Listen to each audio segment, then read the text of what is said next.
बदकिस्मती से गोल्ड को थोड़ी सी अशांति पसंद है। गोल्ड को चाहिए मिसाइल चलें, गोल्ड को चाहिए ड्रोन चलें, गोल्ड को चाहिए बम गिरें, गोल्ड को चाहिए कि डोनाल्ड ट्रंप जैसे बैठ जाएं।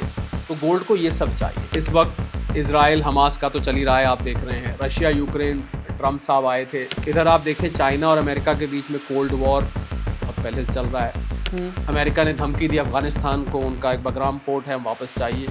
जब जब रिस्क के हालात बनेंगे, जब जब अनिश्चितता अनसर्टेनिटी के हालात बनेंगे, गोल्ड विल राइज। दुनिया की अगर एक कोई करेंसी है राशिद, तो वो यूएस डॉलर है। करेक्ट। आप करीब 80-90% दुनिया का जो व्यापार है वो डॉलर में होता है।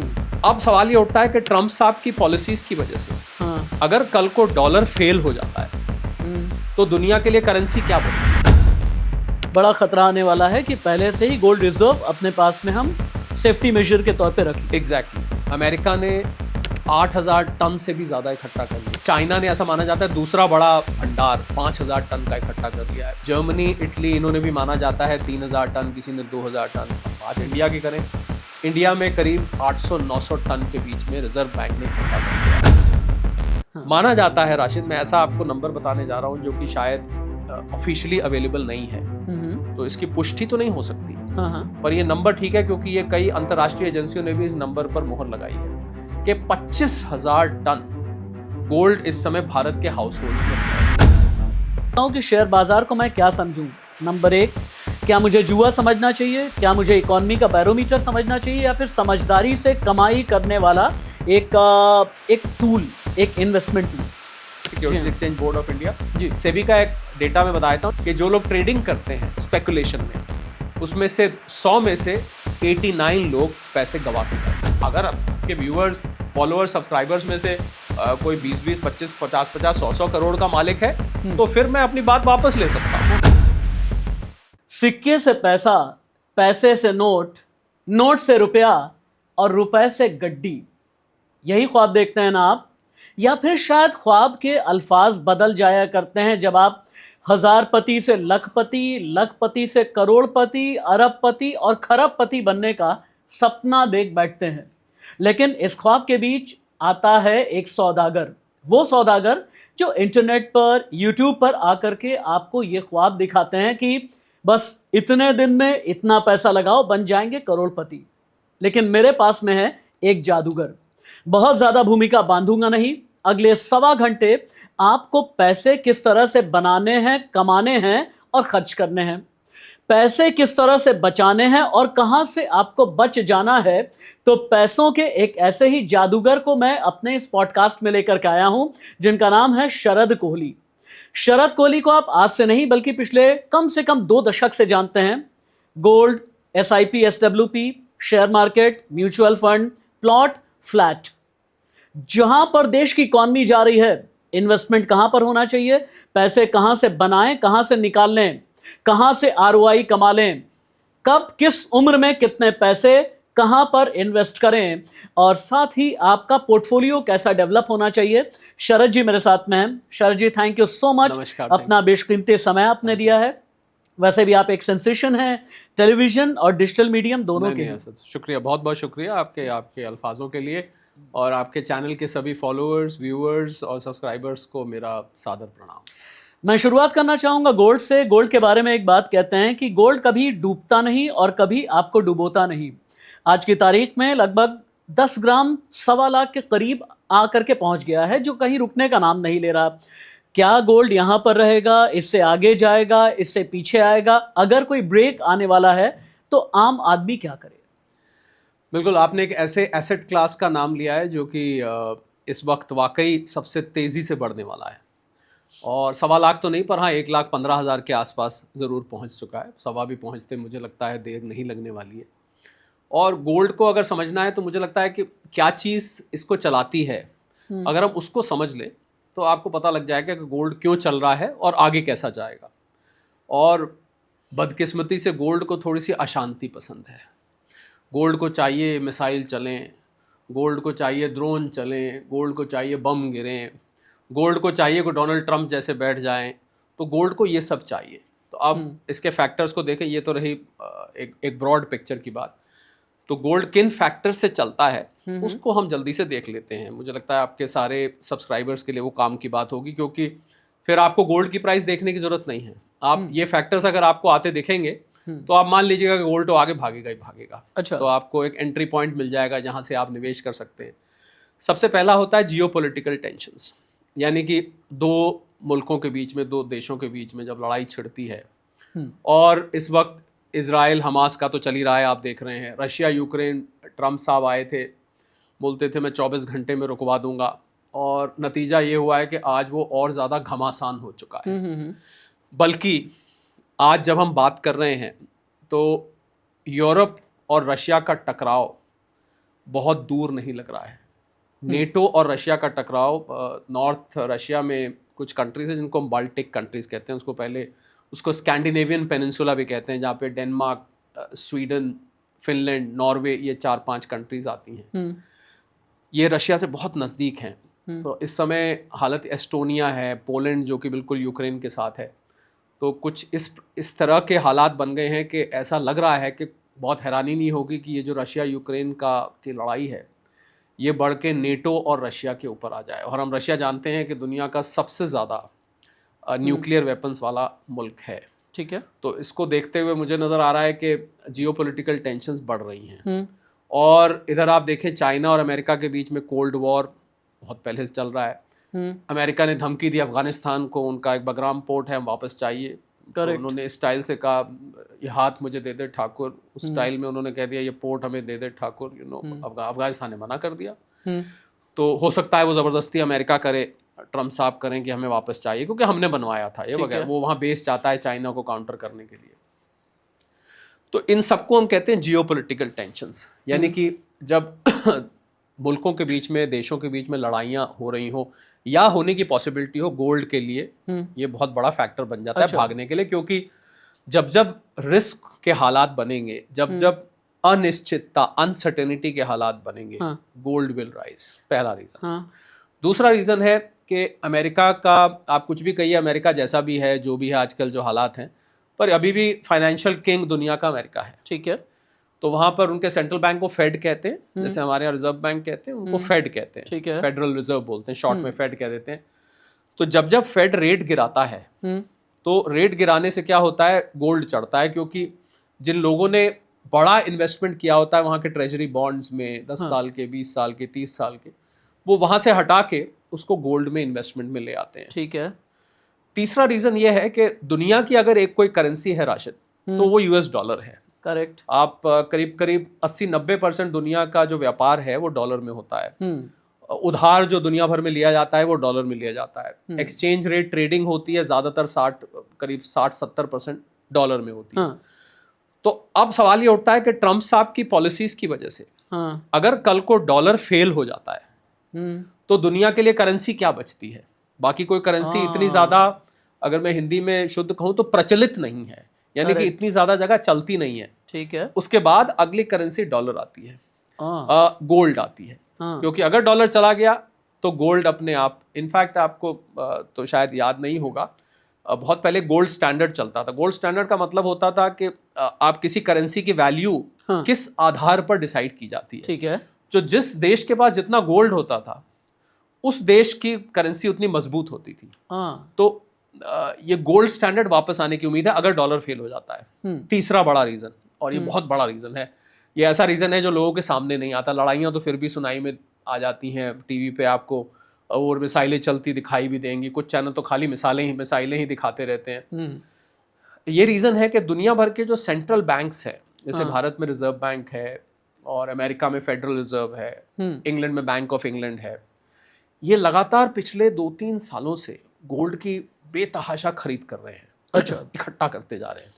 यानी इन्हें किसी तरह का अंदेशा है कि कुछ बहुत बड़ा जियोपॉलिटिकल सिनारियो में, बहुत बड़ा, और जियो इकोनॉमिक में कुछ ऐसा बड़ा खतरा आने वाला है कि पहले से ही गोल्ड रिजर्व अपने पास में हम सेफ्टी मेजर के तौर पे रख लें। एग्जैक्टली। अमेरिका ने 8000 टन से भी ज्यादा इकट्ठा कर लिया। एक टन में 1000 किलो होते हैं। अच्छा। और चाइना ने, ऐसा माना जाता है, दूसरा बड़ा भंडार 5000 टन का इकट्ठा कर लिया है। अच्छा। जर्मनी, इटली, इन्होंने भी माना जाता है 3000 टन, किसी ने 2000 टन। अब बात इंडिया की करें, इंडिया में करीब 800-900 टन के बीच में रिजर्व बैंक ने इकट्ठा कर लिया है। ओके।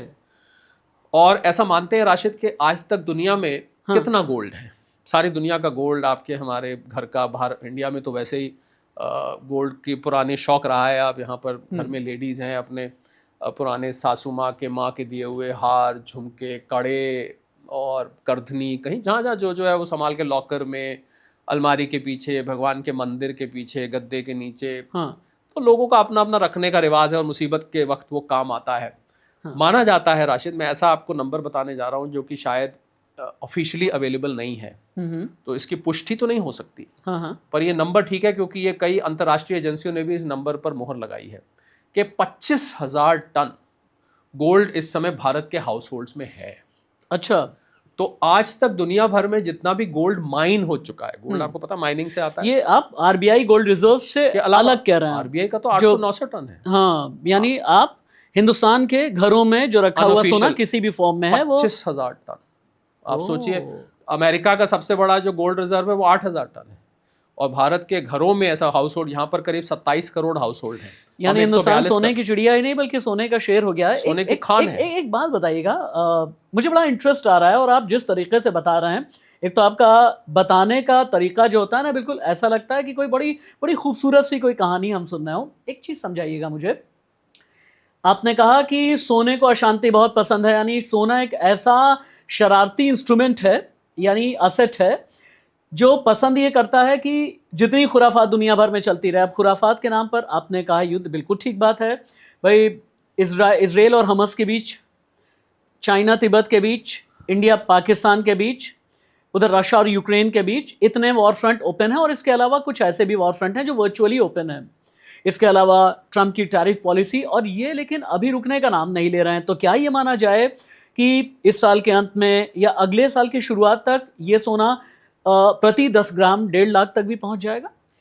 अब मुझे हैरानी नहीं होगी बिल्कुल भी। अच्छा। क्योंकि जो आपको मैं फैक्टर्स गिनवा रहा था, इसीलिए गिनवा रहा था जिससे कि आपके followers, viewers, subscribers in factors पे नज़र रखें। अगर ये फैक्टर्स आपको हलचल मचाते दिखते हैं तो आपको सोना यहाँ से चढ़ता हुआ दिखेगा। अच्छा। तो मैं आपको जो नंबर्स दे रहा था बहुत इंटरेस्टिंग है कि दुनिया भर में आज तक 2,08,000 टन सोना माइन हो चुका है, यानी कि खानों से निकाला जा चुका है। ठीक है। और इस सारे सोने को अगर आप सिल्ली में बनाएं, एक सिल्ली बना दें, इसकी एक ब्रिक बना दें जी, तो आप सोच रहे हो बहुत बड़ी होगी, पर वो आईफल टावर के नीचे फिट हो जाएगी। बस इतना सोना आज तक माइन हुआ है। अच्छा। और ऐसा भी माना जाता है राशिद कि अब जो माइन होना बचा है, बचा कितना है, अनलिमिटेड तो है नहीं, तो आज जो टेक्नोलॉजी अवेलेबल है हमारे पास, उसके जरिए करीब 50,000 से 1 लाख टन सोना और बचा है। अनटिल अनलेस कोई नई टेक्निक आ जाए उसको ढूंढने की, माइनिंग की, आज जो टेक्निक अवेलेबल है। और हर साल 5 से 10,000 टन सोना माइन किया जाता है। अच्छा। तो उम्मीद की जा रही है 15 से 20 साल में सोना खत्म हो जाएगा, यानी डिमांड सप्लाई का गैप आएगा तो ये कीमत कहीं पर भी, हाँ, मतलब सोना माइन हो जाएगा, खत्म हो जाएगा, तो आप समझ सकते हैं फिर ये कहाँ जाएगा। अच्छा। तो मैं जो भी लोग सोने में इंटरेस्ट रखते हैं उनको बताना चाहूँगा कि आप इन फैक्टर्स पे नज़र रखें जो मैंने बताया। ठीक है। और अब बहुत से लोग हमें कहते हैं कि शादी का सीज़न आ गया, अभी धनतेरस आ रही है या फिर अक्षय तृतीया आ गई जी, तो शायद कम लोग इस बात को जानते हैं कि इन त्योहारों पे जो कीमत बढ़ती घटती है ये बहुत मामूली होती है। करेक्ट। 500-700 रुपये, 1,000 रुपये। असल में सोने की कीमत खुलती है अमेरिका से। अमेरिका में एक एक्सचेंज है जिसको हम कॉमेक्स बोलते हैं, कमोडिटी एक्सचेंज है जी। वहाँ पर आउंस में नापा जाता है। हम लोग 10 ग्राम नापते हैं, पहले तोला नापा जाता था, वो लोग आउंस में नापते हैं। आउंस होता है करीब 28-30 ग्राम के बीच का। ठीक है। वहाँ से इस समय $3,750 प्रति आउंस सोना है। उसी के हिसाब से जो सराफा बाजार एसोसिएशन है भारत की, उसके हिसाब से इसको सुबह खोलती है, वहाँ का रेट देख के डॉलर का रेट ले लेती है, कन्वर्ट करती है, आउंस को 10 ग्राम में कन्वर्ट करती है, और ये भाव यहाँ पर खोला जाता है। अच्छा। अब अक्षय तृतीया, अमावस या शादी ब्याह में 500-700 रुपये का डिमांड का फर्क पड़ता है, पर इतना फर्क उससे नहीं पड़ता है। तो हम अब आपकी असली बात जो आपने पूछी थी राशिद के सोने में लोगों को नज़र रखनी चाहिए और अगर इन्वेस्ट करना चाहिए तो करना चाहिए कि नहीं करना चाहिए, क्योंकि कीमत ऑलरेडी 1,15,000 पहुंच गई है। कंपैरेटिव स्टडी हम बिल्कुल एंड में करेंगे, क्योंकि मैं जितने भी इंस्ट्रूमेंट असेट हैं या असेट क्लास हैं, सॉरी, मैं उन सभी की आपसे बात करूंगा और इन्वेस्टमेंट को का फिर हम एक बार कंपैरेटिव स्टडी करेंगे कि परसेंटेज वाइज हमें कहां पर कितना इन्वेस्ट करना चाहिए। अब मुझे एक बार ये भी बता दीजिए, हालांकि अलग अलग लोग ये कहते हैं कि गोल्ड ETF या गोल्ड बॉन्ड में अगर चले जाएं ये एक बहुत अच्छा और फायदे का सौदा साबित होता है, क्योंकि आपको ऐसे में ना सोना लॉकर में रखना है, ना आपको मेकिंग चार्जेस देने हैं, ना आपको मेंटेनेंस चार्जेस देने हैं, और ना ही आपको बहुत ज़्यादा डरने की ज़रूरत है कि कहीं चोरी डकैती हो जाती है। लेकिन बहुत से लोग आज भी हिंदुस्तान में ये मानते हैं कि सोना ज्वेलरी के फॉर्म में रख लो, शादी में पहन भी लेंगे, करवा चौथ में अपनी गर्दन में डाल भी लेंगे, अपने हाथों में सजा भी लेंगे।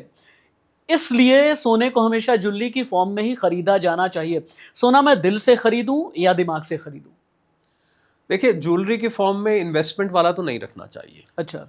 क्योंकि उसमें मेकिंग चार्जेस लगते हैं और उसमें इम्प्योरिटी भी होती है। आपको पता है कि 24 कैरेट की तो ज्वेलरी बनती नहीं है, गोल्ड में मैलिएबिलिटी होती है, मुड़ जाएगी अगर आप 24 कैरेट की बनाएंगे तो।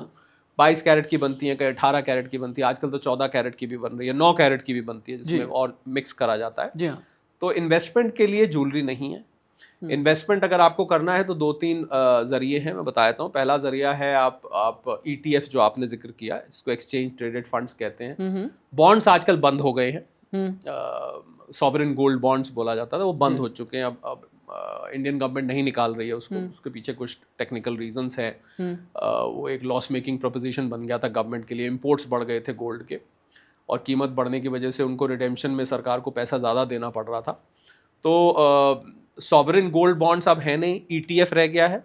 या आप बार्स और कॉइन्स जो मिलते हैं, सर्टिफाइड होते हैं, हॉलमार्क 24 कैरेट के, वो आप लेके रख सकते हैं। ज्वेलरी फॉर्म में आप ज्वेलरी को खाली ऑर्नामेंटल वैल्यू के लिए रखिए, आप ज्वेलरी को इन्वेस्टमेंट के लिए नहीं रखना चाहिए। अच्छा। मतलब आपको हालांकि अब किसी ने मान लीजिए 20 साल पहले लिया था और 20,000 का लिया था, आज वो अगर 2 लाख का हो चुका है तो वो अलग बात है। उसको लगता है भाई मेरे मेकिंग चार्जेस कट भी गए, इम्प्योरिटी कट भी गई, तभी मुझे 2 लाख नहीं 1,80,000 मिल जाएगा। और मैं ये मानता हूँ आप 20,000 भी क्यों कटवाते हैं। अच्छा, बहुत से लोग एक और बात भी कह रहे हैं कि भाई ट्रंप जो है हमेशा इतने स्ट्रिक्ट तो रहेंगे नहीं, उन्हें भी अपनी पॉलिसी में और अपने बाजार को खुला रखने के लिए कुछ तो बीच में लीनियंसी आएगी और कुछ वो फ्लेक्सिबल हो जाएंगे। क्या ट्रंप का फ्लेक्सिबल हो जाना एक सिनारियो, और दूसरा GST 2.0, जहां पर पहले 4 स्लैब होते थे GST 1 में और वहीं 2.0 में सिर्फ 2 स्लैब रह गए हैं। तो GST में जिस तरह के चेंजेस आए हैं, सरकारी पॉलिसी में जो चेंजेस आए हैं, क्या उसका भी असर पड़ेगा या फिर नहीं, या वही थोड़ा बहुत 500-700? देखिए, गोल्ड के वो फैक्टर्स जो गोल्ड को चलाते हैं, हाँ, उसमें डोनाल्ड ट्रंप साहब एक फैक्टर हैं। अच्छा। और डोनाल्ड ट्रंप साहब की जो पॉलिसीज हैं वो दूसरे फैक्टर हैं। डोनाल्ड ट्रंप साहब के जो मूड स्विंग्स होते हैं वो एक फैक्टर है। और उनकी पॉलिसीज जो है उसने भी काफ़ी हद तक रोल प्ले किया है गोल्ड की प्राइस चढ़ाने में। जो उन्होंने जियो इकोनॉमिक अनसर्टेनिटी पैदा करी है, जो टैरिफ लगाए हैं दुनिया भर पे, इससे भी गोल्ड की प्राइस में बहुत फर्क पड़ा है। मैं मानता हूँ। पर मुझे ऐसा, राशिद, अगर आप पूछें ऑनेस्टली स्पीकिंग, डोनाल्ड ट्रंप साहब अब 80 साल के हो जाएंगे इस साल, जो ये साल अब आएगा। तो मुझे 80 साल की उम्र में किसी शख्सियत को मैंने बदलते हुए कम देखा है। बल्कि ऐसा माना जाता है जैसे जैसे उम्र बढ़ती है आपका जो स्वभाव है वो और ज्यादा सीमेंट हो जाता है, जिद्दी हो जाते हैं। हाँ, वो सीमेंट हो जाता है। अब आप मतलब अपने आप को बदल नहीं सकते, वो पक्के हो जाते हैं। अच्छा। और ट्रंप साहब को पता है उनका आखिरी टर्म है ये, तो कुछ करके दिखा दें, हालांकि करके पॉजिटिव दिखा रहे हैं, नेगेटिव दिखा रहे हैं, वो एक अलग अलग मुद्दा है। करेक्ट, हाँ। पर मुझे नहीं लगता बदलेंगे। दूसरा, जो मैंने जियोपॉलिटिकल टेंशंस की बात करी राशिद, वो जियोपॉलिटिकल टेंशंस यहाँ से घटने वाली मुझे दिख नहीं रही हैं। अच्छा। ये जो लड़ाइयाँ हैं, बल्कि पहले आप वर्ल्ड वॉर 3 का जिक्र इतना नहीं सुनते होंगे। करेक्ट। न्यूक्लियर वर्ड एक बहुत ही फॉरगॉन वर्ड था। इसको साइबर वॉरफेयर, हाँ, इसको आप ज्यादा नहीं सुनते थे। अब आजकल ये वर्ड्स आपको ज्यादा सुनाई देने लगे हैं। तो क्या हो रहा है कि मुझे लग रहा है कि जियोपॉलिटिकल टेंशंस बढ़ रही हैं और इसकी वजह से गोल्ड वापस जाने के चांस बहुत कम है। हाँ, एक बात मैं जरूर कहना चाहूंगा, बहुत जरूरी, कि बीच बीच में अगर आपको करेक्शंस दिखाई देती हैं, आज मान लीजिए 1,15,000 का है, कल को 1,10,000 हो जाता है, 1,08,000 हो जाता है, तो अब लोग सोचते हैं कि भाई वो सारे फैक्टर्स चेंज हो गए तो गिर रहा है। तो गोल्ड में स्पेकुलेटिव ट्रेडिंग बहुत होती है। अच्छा अच्छा अच्छा अच्छा। स्पेकुलेटिव ट्रेडिंग होती है राशिद के, एक भारत में MCX है, मल्टी कमोडिटी एक्सचेंज बोलते हैं जी। उसमें कॉन्ट्रैक्चुअल खरीद बेच होती है और आपको हैरानी होगी, हजारों किलो रोज खरीदा बेचा जाता है और ना फिजिकली लिया जाता है ना दिया जाता है। अच्छा। खाली कॉन्ट्रैक्ट्स खरीदे जाते हैं। वो कॉन्ट्रैक्ट हर महीने एक्सपायर होते हैं। तो क्या होता है, कभी कभी ज्यादा खरीद हो जाती है तो आपको एकदम से चढ़ता दिखता है। जब ज्यादा लोग बेच देते हैं कॉन्ट्रैक्ट की एक्सपायरी के आसपास तो आपको थोड़ा सा कूल डाउन होता दिखता है। ठीक है। उस उतार चढ़ाव को मैं ये जो फैक्टर्स मैंने शुरू में बताए थे जियोपॉलिटिकल, उनसे जोड़ के नहीं देखता। अच्छा, वो स्पेकुलेटिव फैक्टर्स हैं। ठीक है। तो कोई आपका हो सकता है सब्सक्राइबर, व्यूअर और दर्शक आपका ये कहने लगे, फॉलोअर, के भाई हमने लिया था आपको राशिद भाई का पॉडकास्ट देख के, शरद कोहली जी बोल रहे थे, हमने ले लिया था और ये तो हमने 1.15 पे लिया, आज ये 1.10 हो गया। नहीं, वैसे एक बात यहाँ पर, एक डिस्क्लेमर मैं क्लियर देना चाहूँ। स्टार्टिंग में हम डिस्क्लेमर देते भी हैं और यहाँ पर भी एक डिस्क्लेमर मैं इसलिए देना चाहता हूँ, ये जो डायस है ना, मेरे लिए बहुत पवित्र है और आपके लिए बहुत विश्वसनीय है। और इसलिए मेरे लिए पवित्र है क्योंकि मैं शरद जी को आज से नहीं, पिछले लगभग 2 दशक से जानता हूं और शरद जी कोई सनसनी फैलाने वाली बात नहीं करते और आपको कोई भी ऐसा सजेशन नहीं मिलेगा यहाँ इस मंच से कि आप जा करके जुआ खेल लें। अपने दिमाग का इस्तेमाल ज़रूर करें, अपनी पढ़ाई ज़रूर करें। एक वर्ड आपने लिया करेक्शन, और सोने में आजकल मुझे इस एक शब्द का हमेशा ही इंतज़ार होता है। इससे पहले कि मैं अगले सेक्शन की तरफ बढ़ूँ, बस ये बता दीजिए कि सोने में करेक्शंस अगर आने वाले हैं, या फिर आपके अंदाज़ा तो नहीं कहूँगा, आपके स्टडी और एनालिसिस में, तो वो करेक्शंस कितने % के होंगे या फिर कितने रुपए के होंगे? देखिए, करेक्शंस का मैंने आपको रीज़न बताया जी, कि स्पेकुलेटिव ट्रेडिंग होती है, उसकी वजह से करेक्शंस आते हैं। ठीक है। तो फंडामेंटल करेक्शन कोई नहीं आ रहा है। अच्छा। फंडामेंटल जो मतलब जो उसकी इंट्रिंसिक स्ट्रेंथ बोलते हैं हम, जी हाँ। उसमें कोई करेक्शन नहीं है। ये स्पेकुलेटिव ट्रेडिंग कॉमिक्स में होती है, अमेरिका में, इंडिया में MCX मैंने आपको बताया। तो उसमें करेक्शंस आपको 3%, 4%, 5%, इतने करेक्शंस आपको आके दिखे तो घबराना नहीं चाहिए। ठीक है। सोने को लेके सो जाइए। क्यों? अब सो जाइएगा क्या मतलब है? मतलब आप इसको लंबे वक्त तक रखिए। अगर आप इन्वेस्टमेंट के लिए देख रहे हैं तो इसको रोज रोज जो लोग रेट चेक करते हैं ना राशिद, वो लोग फिर जल्दी बेच के चले जाते हैं। और जल्दी बेच के मेरा मतलब ये है कि वो कम मुनाफा लेके चले जाते हैं। अब 1.15 में लिया, मैं एग्जांपल दे देता हूँ, कल को 1.17 हो गया, उसको लगा मैंने 1,15,000 लगाए थे, मान लीजिए 10 ग्राम लगाए तो 2,000 की कमाई हो गई, चलो बेच के शाम को पार्टी कर लेंगे, बात खत्म हो गई। पर अगर आप ज्यादा कमाना चाहते हैं तो सोने को लेके सो जाइए।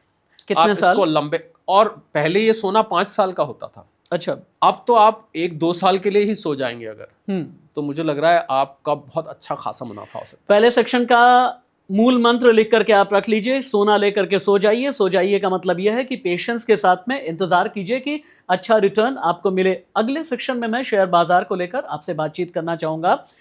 चूंकि आपके बोलने का तरीका आर्टिकुलेटेड है, लेकिन आपकी बातें लोगों के मन मस्तिष्क पर बहुत गहरा असर छोड़ती हैं शरद जी, और वो आपकी विश्वसनीयता, आपकी क्रेडिबिलिटी की वजह से।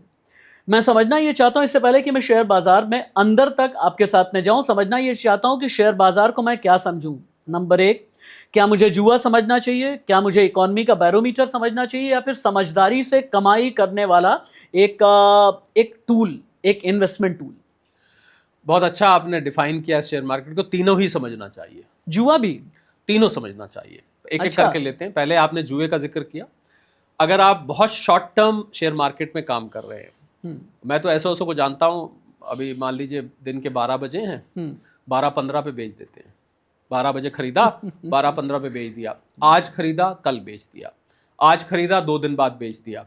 और इसको मैं शॉर्ट टर्म मानता हूं, इसको मैं सट्टेबाजी मानता हूं। इसको ट्रेडिंग कहते हैं, स्पेकुलेटिव ट्रेडिंग कहते हैं, और प्योर सट्टेबाजी है। तो आपका पहला जवाब, अगर आप शॉर्ट टर्म कर रहे हैं तो आपने जो पहला कहा वो सच है। अच्छा। अब दूसरा आपने कहा कि क्या मैं इसको एक इकोनॉमी का बैरोमीटर मानूं? जी हाँ, लॉन्ग टर्म में, लंबे वक्त में ये इकोनॉमी का बैरोमीटर भी होता है, पर शॉर्ट वक्त में नहीं होता। कई दफे क्या होता है, इकोनॉमी कहीं और जा रही है, शेयर मार्केट कहीं और जा रही है। इकोनॉमी ऊपर जा रही है, शेयर मार्केट कभी कभी गिरने लगती है, और कभी कभी इसका उल्टा भी होता है। पर लंबे वक्त में जी, यानी कि 3 से 5 साल अगर आप शेयर मार्केट को स्टडी करें तो ये आपको इकोनॉमी के साथ अलाइन होती दिखाई देगी। यानी कि इकोनॉमी की रफ्तार और शेयर मार्केट की रफ्तार आपको एक ही तरफ जाती हुई दिखाई देगी। तीसरा आपने कहा कि क्या ये समझदारी से पैसा कमाने वाला तरीका है? बहुत ही तरीका समझदारी। इनफैक्ट आपको हैरानी होगी ये जान के कि दुनिया में अमीरी की बात की जाती, कौन नहीं बनना चाहता अमीर, ये बताइए। तो मतलब मुझे लगता है आप किसी भी सड़क पे किसी शख्स को रोक के पूछेंगे अमीर बनना चाहता हूँ, वो कहेगा ये भी कोई पूछने की बात है, ये तो और दुनिया के जितने भी अमीर हैं, क्योंकि हम लोग, मेरा प्रोफेशन ऐसा है और मेरा कामकाज ऐसा है कि हमें कॉन्स्टेंटली उस अमीरी की ना चाहते हुए भी बात करनी पड़ती है, चाहे या ना चाहें। दुनिया के जितने अमीर हैं उनकी 90% दौलत शेयर्स में है। दौलत देखिए कैसे होती है, इंक्लूडिंग शरद जी। उस पर बाद में आते हैं। दौलत कैसे होती है? आपके पास बहुत सारी कारें हैं, आपके पास बहुत सारे मकान हैं, प्रॉपर्टी हैं, आपके पास बहुत सारी पेंटिंग्स हैं, बहुत सारी ज्वेलरी है, और क्या दौलत यही सब चीज़ें होता है। बहुत महंगे महंगे कारपेट्स हैं और बहुत महंगे महंगे घर में आर्टिफैक्ट्स हैं। पर 90% आप अमीर, अगर इस समय दुनिया के सबसे अमीर एलन मस्क साहब हैं। इनफैक्ट एलन मस्क साहब को ओवरटेक करके ओरेकल के जो फाउंडर हैं लैरी एलिसन, वो आगे निकल गए हैं, बीच में आगे पीछे चल रहे हैं। उसके बाद मार्क जुकरबर्ग हैं और 4-5 लोग जो दुनिया अमेजॉन के हैं, इनको लेते हैं। इनकी वेल्थ को अगर आप एनालाइज करें तो ज़्यादा इनके पास शेयर्स की वेल्थ है। अच्छा, तो अगर आप समझदारी से शेयर्स में करते हैं, मेरे एक मित्र थे, दुनिया में नहीं है, बहुत ही अजीज मित्र थे, राकेश झुनझुनवाला, आपने नाम सुना होगा, इंडिया का बिग बुल उन्हें कहा जाता था। बॉम्बे में मुझे उनके साथ, उनको पाव भाजी का बहुत शौक था, मुझे बहुत मौका मिला कई बार उनके साथ पाव भाजी खाने का। तो वो नहीं है, उनकी वेल्थ केवल और केवल शेयर इन्वेस्टमेंट से बनी है। और अगर आज उनकी, आपको पता होगा, आकाशा एयरलाइंस के मेजर स्टेक होल्डर है, उनकी फैमिली आज भी, रेखा जी आज भी चला रही हैं। तो शेयर्स अगर आप समझदारी से करते हैं तो आपको जल्दी अगर अमीर बनना है और बैठे बैठे अमीर बनना है, तो समझदारी से अगर आपने शेयर्स लिए हुए हैं और लेके उसको बार बार खरीद बेच नहीं कर रहे हैं, जो मैंने शुरू में कहा, लेके आप 3 साल 5 साल 10 साल के लिए रखा हुआ है, तो वो आपको जल्द अमीर बना देगा। बहुत अच्छी इन्वेस्टमेंट। इतनी अच्छी आपने बात की है, मुझे से एक एग्जांपल याद आया। मेरे एक दोस्त हैं शरद जी, उन्होंने क्या किया कि एक फाइनेंशियल ईयर में लगभग कमाई की 8 से 10 लाख रुपए के आसपास की। जब टैक्स भरने के लिए गए तो पता ये चला कि टैक्स का बोझ इतना ज़्यादा था, तो उनके सीए ने उनसे ये कहा कि भाई आपने short term capital gain tax के दायरे में आप आ गए हैं, और शायद आप यही कहना चाहते हैं कि भाई आप पेशेंस रखिए, और पेशेंस याद रखिएगा, आपको शेयर बाजार का राकेश झुनझुनवाला बनाएगा, और कभी हर्षद मेहता बनने की कोशिश नहीं कीजिएगा। आम भाषा में ये समझाइए कि शेयर बाजार में आम आदमी सेंसेक्स और निफ्टी को लेकर के क्या समझे। सुना तो खूब है, जाना भी खूब है, आज की तारीख में ऐप्स हैं, लोग जानते हैं कि भाई निफ्टी में इतने शेयर्स होते हैं, सेंसेक्स की कैटेगरी ये होती है, लेकिन बहुत आसान टर्म में पैसे कमाने के नज़रिए में इन दोनों शब्दों का मतलब मैं क्या समझूं? देखिए, सेंसेक्स जितने भी शेयर मार्केट में लिस्टेड होते हैं, हज़ारों के हिसाब से शेयर्स लिस्टेड है, उसमें से 30 शेयरों को मिला के सेंसेक्स बनती है। ओके, और वो सेंसिटिविटी इंडेक्स होती है, यानी कि इन 30 शेयरों का जो उतार चढ़ाव है जी, वो एक इंडेक्स फॉर्म में आपको रोज के रोज दिखता है। ओके, निफ्टी 50 को मिलके बनती है। 50 शेयरों का वो नेशनल स्टॉक एक्सचेंज के अंतर्गत आती है। सेंसेक्स जो है Bombay stock exchange, 2 stock exchange इस समय देश में है, वो बॉम्बे स्टॉक एक्सचेंज बीएसई में आती है, ये एनएसई में आती है। उनके इन 50 और उसके उस 30 शेयरों का उतार चढ़ाव ये आपको बताती है। अब तो इसकी खुद भी ट्रेडिंग की जाती है, मतलब सेंसेक्स निफ्टी खुद भी। तो आसान भाषा में कहूँ तो जो लोग शेयर मार्केट से नए हैं, जुड़ना चाहते हैं, शायद उन्हीं के लिए आपने सवाल पूछा है।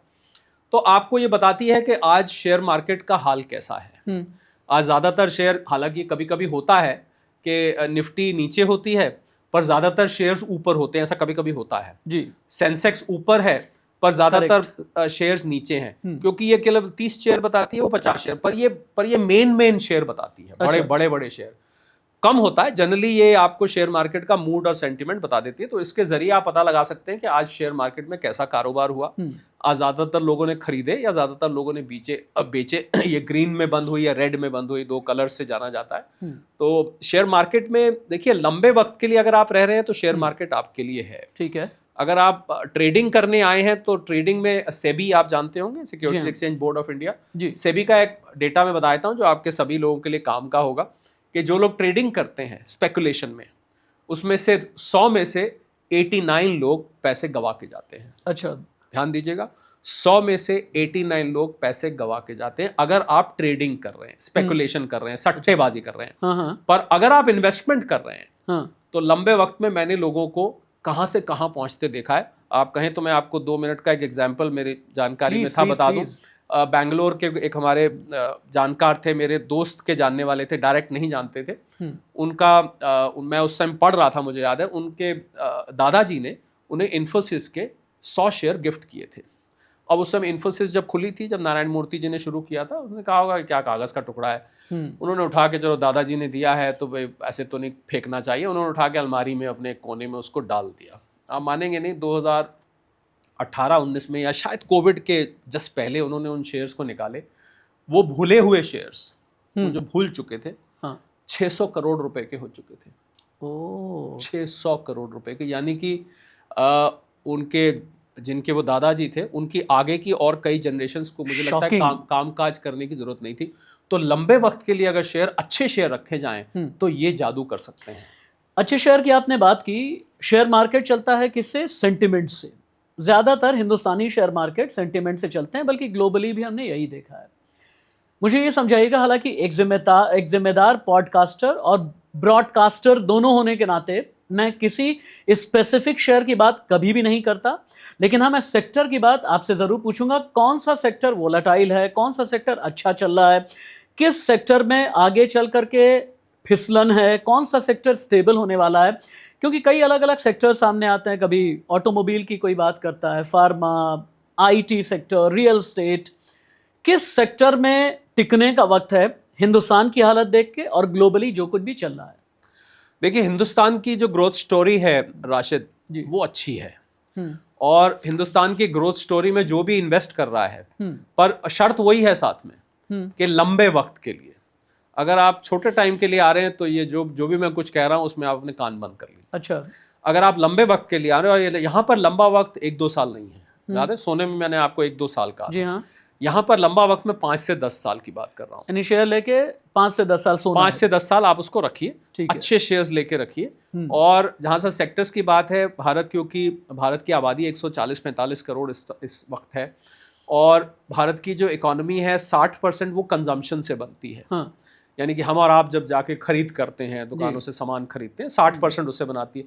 तो एफएमसीजी सेक्टर एक है जिसको फास्ट मूविंग कंज्यूमर गुड्स कहते हैं। हाँ जी। इस सेक्टर में आप निवेश करें। यहाँ हम कंपनियों के नाम नहीं लेते, मैं समझता हूँ यहाँ क्यों हम उनको फ्री एडवर्टाइजमेंट दें। बिल्कुल। एफएमसीजी सेक्टर है। भारत का डिफेंस सेक्टर बहुत मुझे बुलिश लगता है। अच्छा। क्योंकि डिफेंस एक्सपोर्ट्स हमारे पिछले 1-2 साल में बड़ी स्पीड से पिकअप करें। कहाँ हम यहाँ नट बोल्ट भी नहीं बनाते थे, आज हम तेजस जैसा हवाई जहाज भी बना रहे हैं, और पीएम के विजन ने उसे और भी ज्यादा बूस्ट किया। बिल्कुल। तो डिफेंस सेक्टर बहुत अच्छा है। रिन्यूएबल एनर्जी में अगर आप जाना चाहते हैं, मैं वहां बल्कि आना भी चाह रहा था। ये ग्रीन एनर्जी है, विंड एनर्जी है, हाइड्रो बायोफ्यूल्स हैं। जी हाँ। अगर आप इनमें जाते हैं तो इन जो कंपनीज इनसे जुड़ी हुई हैं, मुझे लगता है यहाँ लंबे वक्त के लिए आपको बहुत अच्छा दिखता है। आईटी सेक्टर थोड़ा सा अमेरिका के रवैये की वजह से पीछे, थोड़ा सा उसके ऊपर खतरे के बादल आए हैं, पर लंबे वक्त में मुझे नहीं लगता कि आईटी सेक्टर भी पिछड़ेगा। आईटी सेक्टर पर जो मैंने पहले 3 सेक्टर बोले, इन 3 सेक्टर्स को मैं सबसे ऊपर रखना चाहूंगा। अच्छा। तो अगर आप इन 3 सेक्टर्स को चूज करके लगाते हैं तो मुझे लगता है, और 5 से 10 साल का नजरिया रखते हैं, तो आप अच्छा पैसा बना सकते हैं। और शेयर मार्केट का जो रिटर्न है राशिद जी, उस रिटर्न को आप बैंक के रिटर्न से कंपेयर नहीं कर सकते। बिल्कुल नहीं कर सकते। बिल्कुल ठीक बात है। और इक्विटी की जब बात होती है तो इनिशियल पब्लिक ऑफरिंग की भी बात मैं आपके साथ में कर ही लूँ। ये आईपीओ लक है, लॉटरी है, या फिर आईपीओ का भी एक एनालिसिस होता है? अमूमन क्या होता है, आईपीओ को हम ये मान करके चलते हैं कि शुरू में शेयर्स आ रहे हैं, ठीक भाव में मिल जाएंगे, खरीद करके रख लो अगर कंपनी अच्छी है। लेकिन पिछले कुछ दिनों में ऐसा भी देखा गया, बल्कि पिछले कुछ सालों में ऐसा भी देखा गया, नाम बड़े और दर्शन छोटे। यानी बड़ी कंपनी ने, अच्छी कंपनी ने, अच्छे फंडामेंटल्स वाली कंपनी ने अपने आईपीओ लॉन्च किए, लेकिन उन्होंने उतना अच्छा परफॉर्म नहीं किया जितना करना चाहिए था। इसीलिए मैं कहता हूं, क्या आईपीओ आज की तारीख में भी लॉटरी है या फिर नहीं? देखिए, अगर कंपनी अच्छी है, हाँ, तो आईपीओ आपको कभी फेल नहीं करेगा। अच्छा। हो सकता है कुछ टाइम के लिए आपको उतना ना चढ़ता दिखे, पर इवेंचुअली वो कैच कर जाएगा। आप लोगों के मन में सवाल ये उठता है, और आपका भी सवाल वहीं से निकल के आ रहा है कि अच्छे आईपीओ को कैसे पहचाने, क्योंकि आईपीओ तो इतने आते रहते हैं। तो इसका बड़ा आसान तरीका आपको मैं बता देता हूँ। आप रिश्ता करने जाते हैं ना, लड़की लड़के का, आजकल जो अरेंज मैरिज की बात, लव मैरिज की बात नहीं कर रहा मैं, अरेंज मैरिज। तो क्या देखते हैं जब रिश्ता होता है? पहले तो लड़का लड़की कैसे हैं, देखने में कैसे हैं, कंपनी कैसी है, वो एक दूसरे को देखते हैं।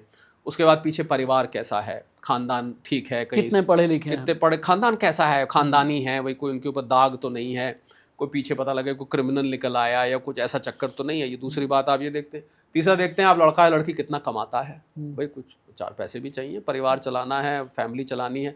तो ये सब चीज़ें आप जब देखते हैं, अगर यही आप आईपीओ में देखने लग जाएं ठीक इसी तरह, वाह, तो आपको पता लग जाएगा कंपनी के प्रोमोटर्स कैसे हैं, उनके ऊपर कोई दाग तो नहीं है, वो कहीं पता लगा कि प्रोमोटर कोई गड़बड़ पीछे करके बैठा है, अब कितना कमाता है, कंपनी की प्रॉफिट्स कैसे हैं, आप उसकी बैलेंस शीट स्टडी करिए कि पिछले 4-5 साल में उसने कितना मुनाफा कमाया है, और कंपनी का जो सेक्टर देखने में कैसा है कि वो सेक्टर प्रॉमिसिंग है कि नहीं है, वो सेक्टर कल को ग्रो करेगा कि नहीं करेगा। कोई गवर्नमेंट का रेगुलेशन तो ऐसा नहीं कल को आ जाए जो इसका कामकाज रोक दे। तो आप जितनी रिश्ते में तहकीकात करते हैं, अगर उतनी तहकीकात आप आईपीओ में कर लें तो आप कभी मात नहीं खाएंगे, कभी मात नहीं खाएंगे। और आपको आईपीओ कुछ टाइम के लिए हो सकता है लिस्टिंग के बाद उतना पैसा ना दे, पर लंबे वक्त में, जैसे वो शादी लंबी चलती है, हाँ। वैसे ही वो आईपीओ भी आपको लंबे वक्त तक पैसा देता रहेगा। आजकल एक नया रिश्ता जोड़ा जाता है, वो रिश्ता है एसआईपी के साथ में, यानी सिस्टमैटिक इन्वेस्टमेंट प्लान। पिछले कुछ सालों में एसआईपी और थोड़ी सी एसआईपी के जरिए पैसे बना लो, उसके बाद फिर एसडब्ल्यू के जरिए आप एक फाइनेंशियल फ्रीडम ले लीजिए। इस तरह की स्ट्रेटेजी बनाई जाती है। और जो बहुत बहुत बहुत काबिल अपने आप को कहते हैं, या फिर अपने आप को बहुत जानकार कहते हैं, या इन्वेस्टमेंट के पंडित अपने आप को बोलते हैं, कहते हैं हर डिप में सिप करो, जितनी बार भी मार्केट गिरे आप सिप यानी एसआईपी कर लें और आपका पैसा कंपाउंड होता रहेगा, क्योंकि ये नॉर्मल इंटरेस्ट नहीं होगा, ये कंपाउंड इंटरेस्ट के तौर पर, चक्रवृद्धि ब्याज के तौर पर जुड़ता जाएगा, पाइल अप होता चला जाएगा। एसआईपी को लेकर के आपका नजरिया क्या है? क्या ये चंद दिनों के लिए एक रॉकस्टार को ये आया हुआ है, या फिर एसआईपी भी टिकने वाली चीज है? देखिए, पिछले अक्टूबर से आप आज तक देखें तो एसआईपी वाले थोड़े से घबरा गए। कोविड के बाद से लेके और 2024 अक्टूबर तक तो सब कुछ बल्ले बल्ले था, बहुत बढ़िया था, क्योंकि मार्केट एक ही डायरेक्शन में जा रही थी ऊपर। एसआईपी का पैसा आपको पता है म्यूचुअल फंड है जी। एसआईपी सिस्टमैटिक इन्वेस्टमेंट प्लान, और systematic investment plan mutual fund होता है, उसकी एक तरीका, वो पैसा अल्टीमेटली स्टॉक मार्केट में ही लगाते हैं, फंड मैनेजर के थ्रू। हाँ, फंड मैनेजर के थ्रू पैसा लगाया जाता है। तो अगर मार्केट ठीक नहीं चल रही है तो लाजमी बात है आपका जो एसआईपी का पैसा है वो उस रफ्तार से ग्रो नहीं करेगा। तो पिछले एक साल मैं समझता हूँ एसआईपी के लिए चैलेंजिंग रहा है। हालांकि मार्केट गिरी, फिर उसके बाद थोड़ा रिकवर भी किया है, पर जो रफ्तार 2020 से 2024 तक दिखी वो रफ्तार नहीं दिखी। पर मैं ये मानता हूँ राशिद, और ये आपका जो शेयर मार्केट वाला सवाल था उसमें भी इसको जोड़ लेगा, वो ये है कि अगर एक ही डायरेक्शन में शेयर मार्केट जाएगी तो फिर तो सबके सब अंबानी साहब को टक्कर देने लग जाएंगे, फिर तो सबके सब billions and billions of dollars और रुपए कमाने लग जाएंगे। ठीक बात है। मार्केट की खूबसूरती यही है कि वो चढ़ती है, फिर बीच में एक आध साल करेक्ट होती है, फिर एक साल और करेक्ट होती है, फिर दूसरे साल पहले से भी ज्यादा चढ़ जाती है, फिर करेक्ट होती है। तो उसमें क्या होता है, जो कमजोर दिल होते हैं वो लोग, एक आपने पता होगा कि करीब 60 लाख अकाउंट एसआईपी के बंद हुए पीछे, आपकी जानकारी में होगा। वो लोग थे जिन्होंने कभी मंदी नहीं देखी थी। अब जिसने मंदी नहीं देखी, पर अगर आप शेयर मार्केट में, मैं एक मंत्र देने जा रहा हूं, अगर आप शेयर मार्केट का काम करना चाहते हैं और आप करेक्शन से घबराते हैं, मंदी से यानी मार्केट के नीचे आने से घबराते हैं, तो आपको शेयर मार्केट से निकल जाना चाहिए। अच्छा, आप उससे दूरी बना लीजिए, क्योंकि वो शेयर मार्केट ही नहीं है जो नीचे ना गिरे। अगर आप सोचिए ना, बड़ी सिंपल बात मैं बता रहा हूं, अगर वो एक ही डायरेक्शन में जाएगी ऊपर ही ऊपर, तो मैं और आप तो सारे कामकाज छोड़ के खाली शेयर मार्केट का काम करें ना बैठ के। ठीक बात है। आज 1 लाख लगाए, 2 महीने बाद 2 लाख, उसके बाद 4 लाख, उसके बाद 8 लाख, वो तो एक ही डायरेक्शन में। मैंने अरशद मेहता की जिंदगी पर एक ओटीटी प्रोडक्शन देखा और उसमें एक बड़ा जबरदस्त डायलॉग था कि इश्क है तो रिस्क है, रिस्क है तो इश्क है। यानी आपको अपनी लाइफ में अगर कमाना है तो रिस्क तो आपको लेना पड़ेगा, लेकिन रिस्क किस हद तक हम लें। मैं ये सवाल इसलिए कर रहा हूं क्योंकि एक अजीब सी स्टडी आज भी है, अवेयरनेस है, डिजिटल मीडियम के जरिए अवेयरनेस है, बावजूद इसके लोग एसआईपी, एसडब्ल्यूपी, शेयर बाजार ऐप के जरिए पैसे लगाना, इन सभी के मुकाबले किसी नेशनलाइज्ड बैंक में जाकर के फिक्स डिपॉजिट करना ज्यादा मुनासिब समझते हैं, या फिर सरकारी इंस्ट्रूमेंट में पैसे लगाना ज्यादा मुनासिब समझते हैं। ऐसा क्यों? क्या अवेयरनेस कम है या हिम्मत कम है? रिस्क लेने की कैपेसिटी बढ़े तो कैसे? अपने जिगरे को मैं कैसे तैयार करूं? देखिए, शेयर मार्केट डीमैट के जरिए होता है, आपको पता होगा डीमैट अकाउंट। इस वक्त हिंदुस्तान में करीब 20 करोड़ डीमैट अकाउंट हैं। ओके, तो अगर हमारी 140-45 करोड़ की जनता है तो उसमें से 20 करोड़ लोगों के डीमैट अकाउंट, हालांकि इसमें से एक्टिव कम है। अच्छा, एक्टिव से मेरा मतलब है जो लोग वाकई में लगे, किसी ने खुलवा के छोड़ रखा है, तो इसमें बहुत सारे इनएक्टिव भी हैं। तो मुझे लगता है कि आपकी रिस्क एपेटाइट, हम लोग एक शब्द इस्तेमाल करते हैं कि आपकी रिस्क लेने की कैपेसिटी कितनी है। अब ये बहुत सारी चीजों पे डिपेंड करता है राशिद। आपकी उम्र क्या है, क्या आप यंग हैं? 65% भारत की आबादी 35 साल से कम उम्र की है। हाँ। तो आप यंग कैटेगरी में आते हैं, वो रिस्क ज्यादा लेगा। अब आप किसी 65 साल के आदमी को कहिए कि रिस्क ले, वो शायद नहीं लेगा। उसको पता है मेरी जिंदगी के बहुत ज्यादा वक्त बाकी नहीं है, अब मैं जिंदगी का रिस्क लूंगा तो जो मैंने सारी उम्र कमाया है वो बीच पता लगा कि चला गया। तो उम्र क्या है, आपकी रिस्क एपेटाइट क्या है, आप काम क्या करते हैं, अच्छा आपका पैसे का फ्लो कैसा है, आप तनख्वाह पे हैं या आपका कोई बिजनेस चल रहा है, तनख्वाह में तो पता है आपको, वो चांद की तरह एक बार महीने में सैलरी आती है, पूर्णमासी की तरह, फिर धीरे धीरे वो अमावस में बदल जाती है। तो जब जब ऐसी हाल होता है तो आपको डर लगता है पैसा लगाते हो, तो आप चाहते हैं मैं कहीं सेफ जगह लगाऊं, क्योंकि अगर चला गया भैया तो कहाँ से मैं चलाऊं, मैंने तो बूंद बूंद करके जोड़ा है। तो कहाँ, तो ये बहुत सारी चीजों पर डिपेंड करता है कि आप कितना लेते हैं। तो मुझे ऐसा लगता है कि एक आइडियल इन्वेस्टर थोड़ा पैसा फिक्स डिपॉजिट में भी लगाए, थोड़ा शेयर्स में भी लगाए, थोड़ा सिप भी करे जी। और आपने जो शुरू में जब शुरू की थी ये बातचीत, 20% अपना इन्वेस्टमेंट गोल्ड में भी रखे। आजकल गोल्ड और सिल्वर में जरूर रखे, हम लोग स्ट्रांगली रिकमेंड कर रहे हैं। 100 रुपए में 20 रुपए का मंत्र आपको मिल गया है कि आपके पास में 100 रुपए है तो 20 रुपए का आपके पास में गोल्ड होना चाहिए, बाकी 80 रुपए एक एक करके मैं आपसे समझूंगा। अच्छा, एक और बात ये आई कि आपने एक बड़ी रेलेवेंट बात यहाँ पर छेड़ी है कि मुझसे भी अमूमन लोग पूछते हैं और बल्कि मेरे कमेंट बॉक्स में भी आता है कि ये बताएं पैसे कमाने और पैसे बनाने की सही उम्र क्या है। अक्सर गेस्ट ये कहते हैं कि जब आपकी नींद खुल जाए वही पैसे बनाने की सही उम्र है, लेकिन रिस्क एपेटाइट जिसकी आप बात कर रहे हैं, रिस्क लेने की जो कैपेसिटी है ये उम्र तक ही होती है। उसके बाद हमें ये लगता है कि अब हमें स्टेबल हो जाना चाहिए, लोन भी भर दें और साथ ही साथ एक वर्ड आजकल बहुत चला है फाइनेंशियल फ्रीडम, और मुझे रिटायर होना है। रिटायरमेंट की एज एक ज़माने में 60 या 65 साल थी, लेकिन आज की तारीख में लोग कहते हैं मुझे चाहिए फाइनेंशियल फ्रीडम। तो फाइनेंशियल फ्रीडम पाने की समझदारी से सही उम्र क्या है, और पैसे कमाने की सही उम्र या फिर उम्र का सही चंक क्या है? आपने ठीक कहा, आजकल रिटायरमेंट की बात लोग जल्दी करने लगे हैं। पहले 60 साल में सरकारी रिटायरमेंट होती है और लोग 60-65 में रिटायर होते थे, और आजकल मैं 40 साल के लोगों को भी सुनता हूँ वो रिटायर होने की बात करते हैं कि रिटायर हो जाए, फाइनेंशियल फ्रीडम आ जाए, उसके बाद घूमें फिरें, अपने शौक पूरे करें वगैरह वगैरह। तो मुझे लगता है उसके लिए फिर जो उससे पहले का टाइम है, यानी कि आपकी जब पहली कमाई हुई थी, वही पहला वक्त था जब आपको अपनी सेविंग, इन्वेस्टमेंट और रिस्क के बारे में सोचना चाहिए। अच्छा। तो अगर आप जल्दी रिटायरमेंट लेना चाहते हैं तो फिर नेचुरली आपको जल्दी सोचना पड़ेगा। 21, 22 साल, 23 साल, 24, 25, जब भी आपकी पहली कमाई आती है, तनख्वाह से आती है या कोई आपने काम काज शुरू किया है, जहाँ से भी आती है, तो जितनी जल्दी शुरू करेंगे उतना अच्छा रहेगा। आपके सवाल का मैं सीधा जवाब दूँ, the sooner you start the better it is. क्योंकि और ख़ासकर अगर आप ये फाइनेंशियल फ्रीडम चाहते हैं तो फाइनेंशियल फ्रीडम तो तभी आएगा ना जब आपके बैंक में 2, 4, 5, 10 करोड़ रुपया पड़ा हो और उससे एक फिक्स्ड आपको रिटर्न आ रहा हो, या कहीं किसी बिजनेस में आपने पैसा लगाया हो। कभी वक्त मिलेगा तो आपके साथ बैठ के बात करेंगे कि यंगस्टर्स ये जानने में बहुत इंटरेस्टेड रहते हैं, क्योंकि जैसा मैंने बीच में कहा था कि अमीर कौन नहीं बनना चाहता, तो उनके मन में रहता है कि अमीर बनने के कुछ ऐसे फॉर्मूले हों जो ट्रेडिशनल, आपने बीच में अभी कंपाउंडिंग की बात की थी ना, एक तो कंपाउंडिंग है वो पुराना स्टाइल है कि भाई पैसा करो, पैसे पे पैसा आएगा, इंटरेस्ट पे इंटरेस्ट आएगा, वो एक पुराना स्टाइल है। आजकल जो यूथ है तो उसके लिए मैंने कुछ छांट के कुछ फॉर्मूले, मंत्र निकाले हैं कि कैसे आप जल्द अमीर बन सकते हैं। मतलब देखिए, बड़ी इंटरेस्टिंग बात है राशिद। देर मत कीजिए, ये कहते हैं ना कि एक जादूगर आया हुआ है और जादू की छड़ी से बहुत कुछ घुमा करके देने वाला है, तो जादू की छड़ी घुमा दीजिए। नहीं, मैं किसी और सेशन का इंतजार नहीं करूंगा। नहीं, मैं आपको बीच में टोक इसलिए रहा हूं कि किसी ने कहा कि जब दांत टूट गए तो फिर गन्ना खाने को मिला तो फिर क्या फायदा हुआ। आप मतलब जब बूढ़े हो गए और तब पैसा आया तो वो घुटने कहेंगे हमें रिप्लेस कराइए, और हार्ट कहेगा एक वॉल्व चेंज करा दो या स्टेंट लगा दो। ब्लड प्रेशर की दवाई कहेगी भैया मुझे सुबह ले लो आप, किडनी कहेगी डायलिसिस करा लो, तो तब पैसा आया तो किस काम का। हाँ। मेरा ये मानना है कि अगर आप अमीर बनते हैं और बन रहे हैं तो आपको ऐसी उम्र में बनना चाहिए जब आप उसको भोग भी सकें, आप उसको कंज्यूम कर सकें।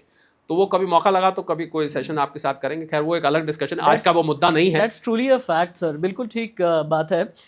लेकिन एक मुद्दा और भी है, और वो मुद्दा है रियल एस्टेट का। और जब रियल एस्टेट की बात मैं प्लॉट यानी ज़मीन के साथ में शुरू करूंगा, फ्लैट के साथ में नहीं। क्योंकि मैं और आप दिल्ली एनसीआर में रह रहे हैं और हमारी ज़िंदगी का एक लंबा वक्त दिल्ली एनसीआर में गुजरा। मैं अभी तक कोई ज़मीन नहीं खरीद पाया शरद जी, क्योंकि जब भी मैं सोचता हूँ, नोएडा की बात करूँ, जब मैंने कई साल पहले सोचा तो 75,000 रुपये पर स्क्वायर मीटर पर प्रति वर्ग मीटर ज़मीन थी। फिर उसके बाद जब आगे चला कि चलो ठीक है खरीद ही लेते हैं, पता ये चला कि 1.5 लाख, 2 लाख, 2.5 लाख, 3 लाख, 3.5 लाख प्रति स्क्वायर मीटर। यानी अगर मैं आज की तारीख में 200 मीटर का एक प्लॉट खरीदने के लिए जाऊं तो मेरी पॉकेट में कम से कम 6 करोड़ रुपए होने चाहिए। प्लॉट कैसे खरीदूं या फिर नहीं?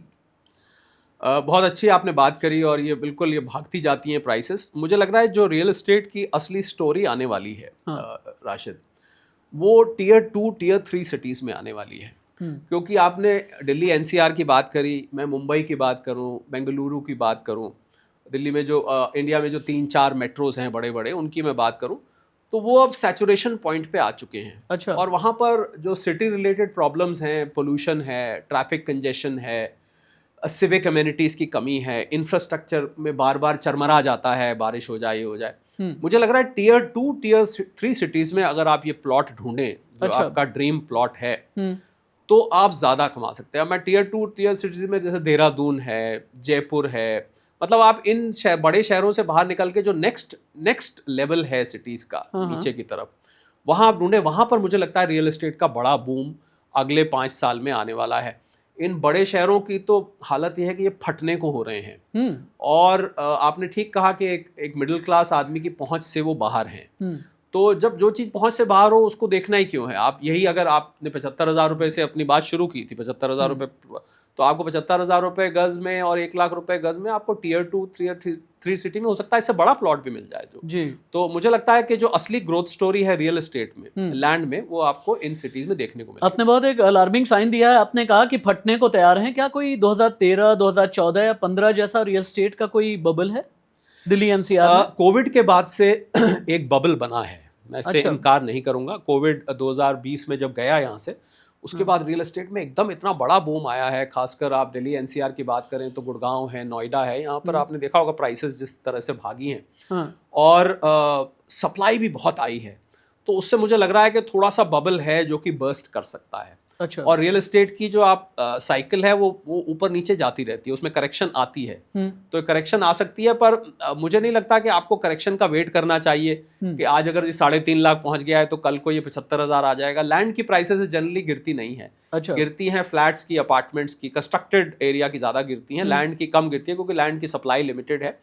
पर मैं फिर भी आपको जोर देना चाहूँगा कि टीयर 2 और टीयर 3 सिटीज़ को आप देखें और वहाँ पर आप एक अच्छा सा प्लॉट लेके आशियाना बनाएं और वहाँ आप सुकून की ज़िंदगी जी सकेंगे। यहाँ तो दिल्ली में तो अभी पोल्यूशन और मुंबई में पोल्यूशन और बाकी समस्याएं इतनी ज़्यादा हैं। मुझे लगता है अगर आप आगे जाके, और अभी आप फाइनेंशियल फ्रीडम और रिटायरमेंट की बात कर रहे थे, तो अगर वो सब चाहिए तो मुझे लगता है टीयर 2 टीयर 3 सिटी बेहतर रहेगी आजकल। लेकिन पूरे हिंदुस्तान में 2 जगह का बड़ा बोलबाला है। जब भी कभी मैं इन्वेस्टमेंट की बात किसी भी एक्सपर्ट से सुनता हूँ, एक नाम आता है यमुना एक्सप्रेसवे और दूसरा आता है गुजरात में धुलेरा। ये 2 जगह का बड़ा बूम है। इसे लेकर के ओपिनियन क्या है आपका?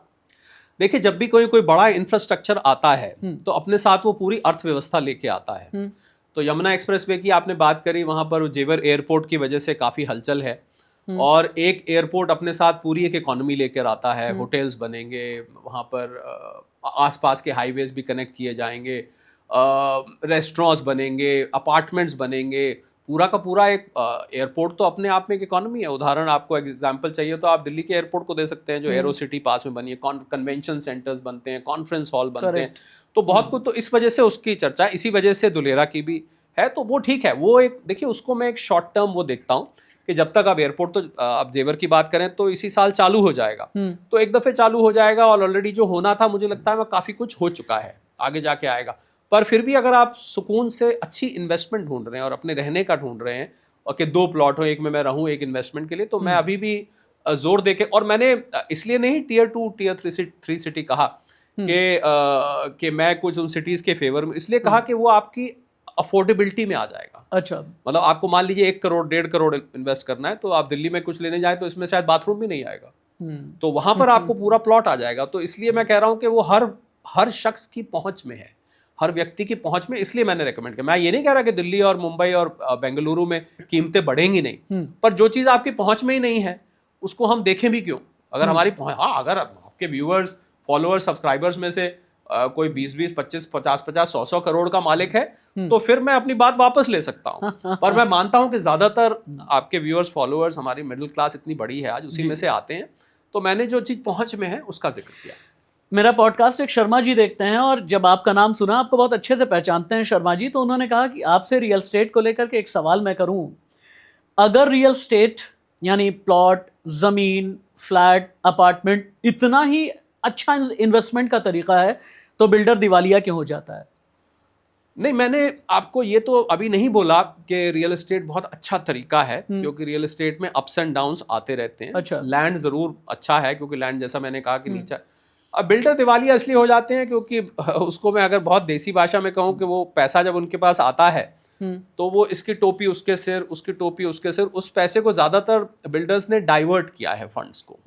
लोगों से पैसा इकट्ठा किया और उस पैसे का इस्तेमाल कहीं और किया। उसको एनफोर्समेंट डायरेक्टरेट की भाषा में मनी लॉन्ड्रिंग कह देते हैं। कुछ भी, फिर उनको कल को अंदर बाहर जाना पड़ता है। बहुत सारे बिल्डर्स आप सुने होंगे, आजकल तो पूछना पड़ता है बिल्डर साहब से, किसी किसी से, अब अंदर हैं कि बाहर हैं, आजकल यही है, मीटिंग करनी हो तो ये तक पूछना पड़ जाता है, क्योंकि उनके फंड डाइवर्जन्स हुए हैं। और फंड डाइवर्जन जब होता है तो आप लोगों का पैसा इकट्ठा करके आपने जिस लिए इकट्ठा किया उसमें ना लगा के आप किसी दूसरे चीज में लगा दिया और वहां आपका नुकसान हो गया, तो दिवालिया तो होना ही हुआ। फिर आपको लोगों का जवाब देना पड़ेगा। यहाँ हम किसी विशेष बिल्डर का नाम नहीं लेते, पर मैं एक जनरल ट्रेंड जो आपको सुनने में जिस चीज का आप जहन में रख के बात कर रहे हैं, उसी बात को कह रहा हूँ।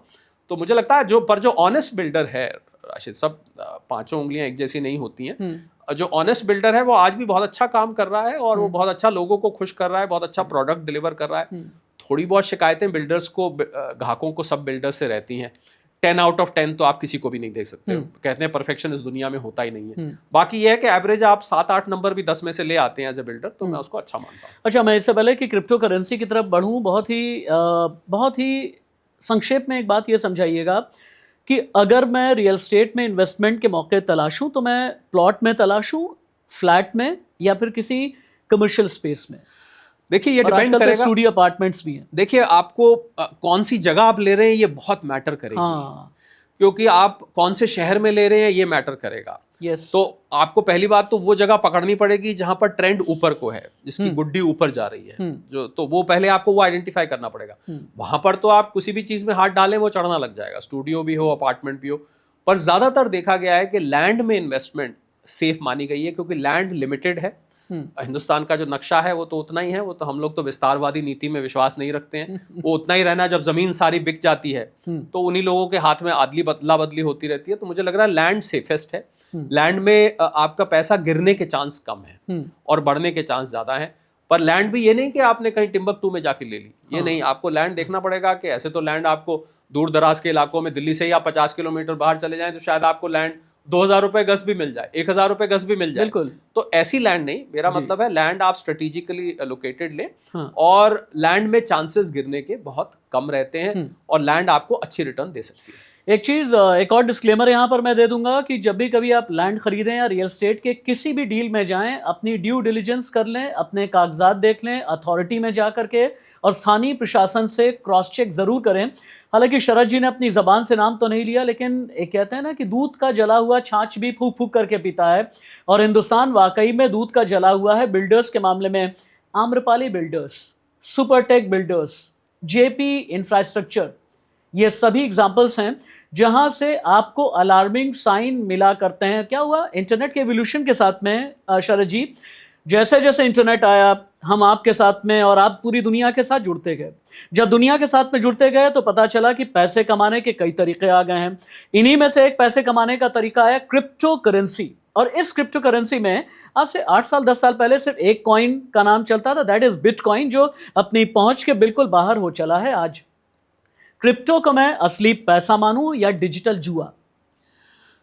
देखिए, मैं इंडिया के कॉन्टेक्स्ट में बात करूंगा। मैं इसको क्रिप्टो को मैं एक जनरल में नहीं, क्योंकि हम इंडिया में बैठ के ये बात कर रहे हैं तो हम इंडिया की बात करेंगे। ग्लोबल लेवल पे मैं बात कम करना चाहूंगा। इंडिया में अभी ये लीगल नहीं है।